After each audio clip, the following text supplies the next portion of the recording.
Well, hello there, Dokkaners. I'm going to leave it at that just to see how much that messes with you. All right, so we are checking out the data download for part 2 of the global 6-year anniversary. And shout out to Proton for the information. This is it. Golden Frieza 17 and Team Universe 7. That's it. So we got the translations, all the captions, all the assets, everything are in there. The active skill and the music are now in the game. I've already heard the music. I have already seen the animations, but I have yet to hear the active skill dub, which I do want to check out. But before I do that, I do want to go over what time the banner is going to be dropping. So for those of you who want to ask me this, here's your answer right now. When are the banners dropping? Not banners. When are the units dropping? It's going to be dropping on the 25th of July at 10 p.m. PDT. That is Sunday night for me. Sunday night for me at 10 p.m. PDT, aka in 2 days and just under 20 hours. So basically just under 3 days, we will be getting the Part 2 LR Summon. What does that mean for you? If this was not clear enough, and if this was not clear enough, I did a little something for you.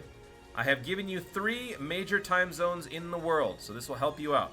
On Sunday night, July 25th at 10 p.m., that is equivalent to Monday morning, July 26th in London at 6 a.m., and 10:30 a.m. Monday morning, July 26th in India. So let that sink in. If that helps you at all, hopefully it does. Also, another way you can do this is to literally type in 10 p.m. PDT and then type in the location where you live, aka what is 10 p.m. PDT in China? That is 1 p.m. So when it's 10 p.m. for me the night before, it is well into the next day for those of you who live in China. Hopefully that is clear enough for you. If it's not, well, may the Kai be with you. I don't know what to say. So now let's go take a look at the animations right here. So shout out to Dokkan World for providing the data, or not the data, but the animations and the music. I'm going to pause mine real quick and let's check this out. Again, I've already seen the animations, I've heard the music, but I want to hear the dub. That's what I'm here for. Tone this down a little bit. Now let's skip ahead.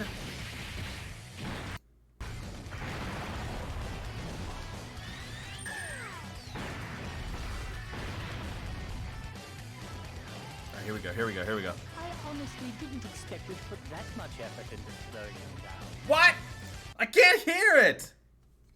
I honestly didn't expect we'd put that much effort into slowing him down. If I failed, I knew you'd be here to do the rest. I've earned the trust of a robot. How'd I get so lucky? What? Much effort. I honestly didn't expect we'd put that much effort into slowing him down. This is what I'm hearing. I honestly didn't expect it. You put some effort in. If I failed, I knew you'd be here to do the rest. If I failed, I knew. Why is the sound such a problem? Why? I can't hear anything. Ugh. Alright, fine. Alright, now let's check out Team Universe 7. Same deal. It's just gonna be the ha, but I still want to hear it. Because I want to hear Frieza go, I want to hear that. Alright, let's do it.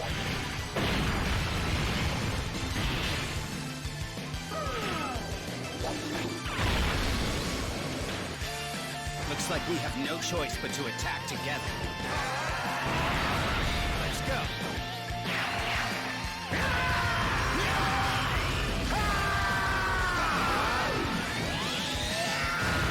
Oh, what? Frieza's just shafting me, man. Hold on, what?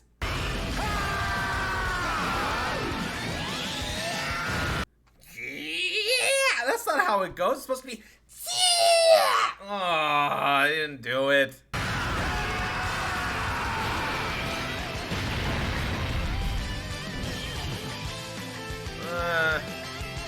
All right, out of the two, I don't know. Whatever, it's in dub. I'm still happy. I'm being dumb. All right, so there you have it. Shout out to Dokkan World for the assets there. Let's move on. Let's take a look at the. Oops, you're not supposed to see that yet. Let's take a look at the 2 units. So we are checking out Universe 7's All-Out Offensive, Android 17, Reps Universe 7, category Key +4 attack, everything 150. Okay.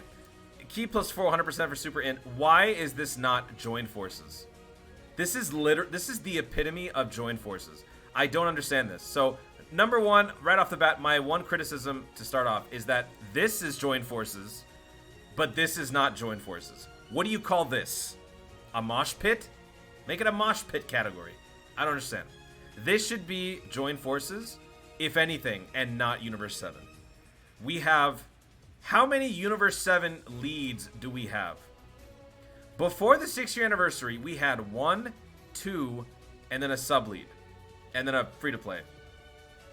Okay. And now we gained 3 more. Now this... Okay. So, unnecessary. Not needed, but whatever. Let's move on.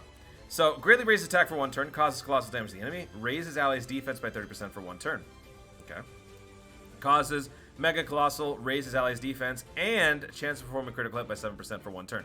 So it's not just the defense boost, but you're also getting a boost to your critical hit ratio as well. Cool. Which means if you want to get the most out of this, you lead in with this attack, this unit in the first slot. Now, the passive. This is crazy. Attack and defense plus 70%, plus an additional attack and defense plus 70% when there are 5 or more reps Universe 7 category allies on the team. Ergo, you're not running this on another team, another category, if you want this passive to work. That's basically the point. Plus an additional attack plus 70% when key is 22 or more, plus an additional key plus 2 per rainbow key sphere obtained. Chance to perform a critical hit plus 7% per rainbow key sphere obtained. So this can basically go up to 35. If you pick up, the max amount of rainbow orbs you can pick up in a fight is 5, because that's how much the bubble field can go. And when you pick up all rainbows, you can't extend and branch out the bubble bursts. It's only those 5. So you can get at most a 35% extra critical hit chance if it's an additive bonus. But anyway, what sucks about this is that there's no rainbow changing mechanic built in. So it is entirely dependent on the field. So this is kind of a throwaway. And I wouldn't say throwaway, but it's like, it's not really the core essence of the unit. The core essence of the unit is that you gotta be running him on a Universe 7 team, otherwise you're not getting this guy to work the way you want. So for me, this is great. For a whale, this is also great. I say for me separately because I am a huge Universe 7 fan. They were my favorite category going into this whole game because I started right as Universe Survival Saga was ending in the show, so I'm very closely tied to Universe 7. So I'm okay with this, but I understand how restrictive this can be, and that should factor into the appeal when considering summoning on this banner, because the 2 units that you're summoning for are literally Universe 7 units, one of which is entirely embedded within the Universe 7 category. Like, you can't run this unit on another team unless, of course, you want none of the other stuff and you just want the attack and defense plus 70%. And then, you know, the last part as well. So, it is unfortunate, but that's kind of the trade-off. It's very specific to a category. As the trade-off, it's very restrictive, but it's very powerful. So, keep that in mind when considering this unit. Active skill, greatly raises attack temporarily, causes ultimate damage. All allies key plus 7 for 1 turn. It can be activated when facing only 1 enemy. HP is 50% or less. If there are 5 or more reps Universe 7 allies on the team, with 2 or more of them self-excluded attacking in the same turn. So literally, you gotta have a full rotation full of Universe 7s to do it. Categories, Universe Survival Saga reps Universe 7, join forces. And I like how Android Assault is one of the links. That's funny. I mean, yeah, so they're leading the way with Android 17. So if it was like Frieza up front, it would probably be strongest clan in space or something, you know, Frieza-esque. So there you go for the first unit. Now let's take a look at the other one, the physical 17 and Golden Frieza. I like how here they are a dual category lead. Universe Survival Saga join forces. Key plus 3, 150%. Greatly raises attack for 1 turn, causes colossal, raises attack for 1 turn, causes mega colossal, and lowers attack and defense. Attack and defense plus 70%, great chance of launching up to 2 additional attacks. There's no additional thing here that talks about that becoming a super attack. So literally, you're just slapping them 2 more times. Plus an additional attack and defense plus 7% up to 70, and key plus 1 up to 7 with each attack performed. So you're going to be slowly getting stronger incrementally, and it will stay after 10 attacks following your regular super attack. So let's just say this happens every single time. You are guaranteed to launch 2 additionals each and every time. That means that you will get this basically within 5 turns. Within 5 turns, you'll cap. But it's just weird that you don't have an opportunity to use an additional super. Okay. Now, chance of performing a critical hit plus 7%, reduces damage received by 7 within the same turn with each attack performed. So if you want to really get this unit going, you're going to have to max out on additional so that, well, obviously you're going to have to because the critical hit's already built in here, but you want to be giving him additional so that after you perform the super attack and your 2 slaps, your hidden potential could then kick in, which could then give you an additional super attack, which would raise your attack even more, cause even more damage. You can get just a little bit extra on your padding on the stats, as well as the damage reduction for the turn. So this unit is weird. I gotta say, this unit is weird because this is basically the opposite of the Int Universe 7. Because what's great about this is that it's totally meant for Universe 7. You work really well in the situation that you're meant to be in. But outside of that, you're very, very different. Whereas here, this unit is far more, for lack of a better phrase, mid, but it is able to be used in a number of different situations. Universe Rival Saga, Join Forces, Universe 7, or even Battle of Wits. So this unit can function entirely on its own because nothing in its kit is built around having allies on the team with a particular category or anything of the sort. So you let me know in the comments, out of these two, which is the better unit? What's the better trade-off? The unit being really, really strong, but on a very specific team setup, or having a unit that is more accessible to a multitude of different categories, but having a much more dull and, I guess, unintuitive skill set. Let me know in the comments which one you'd pick. Active skill, key +7, defense +77%, crits for 1 turn. Can be activated after performing 4 or more super attacks in battle. So this is another reason why you need the additional going, because at best you're only going to perform 1 super attack.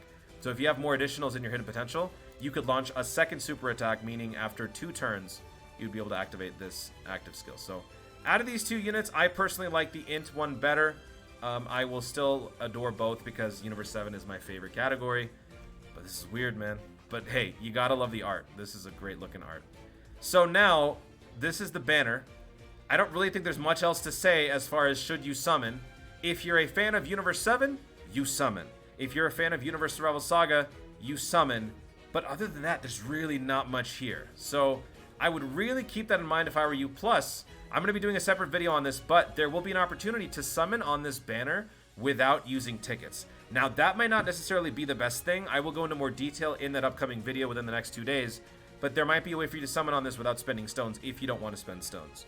So that is the setup. That's the situation for these 2 units. And just remember, if you're summoning on this, that means you are no longer summoning on this or this. You are giving up whatever stones you want to spend on this, and you cannot summon on this or this. So, little food for thought. But that is pretty much it. Once again, the banner will be dropping July 25th at 10 p.m. Pacific Daylight Time. Be there, because I will. Folks, thank you so much for watching. If you enjoyed the video, be sure to leave a like down below. Let me know in the comments which unit is better, in your opinion, from the situation that I mentioned. One being more accessible to more categories, but being more dull, whereas the other one is very, very specific, very restrictive, but a lot more powerful. Which one do you associate with more? Which one do you think appeals better to you? Let me know in the comments down below. And are you going to be summoning on this banner? Also, be sure to subscribe for more Dokkan content in the future. And click the notification bell so that you let YouTube know you want to see more of my stuff. Do it! Thanks again, stay tuned, and always remember to Dokkan responsibly.